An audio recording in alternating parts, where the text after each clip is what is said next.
Zurich நகரில் உங்கள் எண்ணம் போல் புத்தம் புதிய டிசைன்களில் நகைகளை பெற்றுக் கொள்ளவும், பழுதடைந்த நகைகளை உடனுக்குடன் திருத்திக் கொள்ளவும் நாட வேண்டிய ஒரே இடம் AK கோல்ட் ஜுவல்லரி.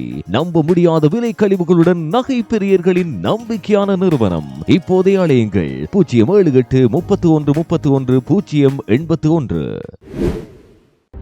கட்டுமான பணிகள் காரணமாக அடுத்த 4 வார இறுதிகளில் ரயிலில் சூரிச் விமான நிலையத்துக்கு செல்லும் பயணிகள் கட்டுப்பாடுகளை எதிர்கொள்ள நேரிடும் என SBB தெரிவித்துள்ளது. வெள்ளிக்கிழமை ஜனவரி 17, 2025 இரவு 11 மணி முதல் பிப்ரவரி 10, 2025 வரை நீண்ட தூர ரயில்கள் மற்றும் பல சூரிச்சின் உள்ளூர் ரயில் பாதைகள் வார இறுதி நாட்களில் விமான நிலையத்தில் நிற்காது என தெரிவிக்கப்பட்டுள்ளது. இது சூரிச்சின் சென்ட்ரல் ஸ்டேஷன், ஆர்லிகான் மற்றும் விண்டத்தூர், கிழக்கு சுவிட்சர்லாந்திலிருந்து விமான நிலையத்துக்கு செல்லும் ரயில் பாதைகளை பாதிக்கும். பயணிகளுக்கு உதவ மாற்று ரயில்கள் கிடைக்கும். இருப்பினும் மாற்று பாதைகள் காரணமாக பயணிகள் சராசரியாக 20 நிமிடங்கள் தாமதத்தை திட்டமிட வேண்டும். பயணத்தை தொடங்குவதற்கு முன் அனைத்து பயணிகளும் ஆன்லைனிலோ அல்லது SBB செயலி மூலமாகவோ ரயில் அட்டவணைகளை சரிபார்க்குமாறு SBB கடுமையாக அறிவுறுத்துகிறது. முன்கூட்டியே திட்டமிடுவது தேவையற்ற தாமதங்களை தவிர்க்கும். விமான நிலையத்துக்கு சென்று திரும்புவதற்கான மென்மையான பயணத்தை உறுதி செய்யவும் உதவும் எனவும் அறிவிக்கப்பட்டுள்ளது.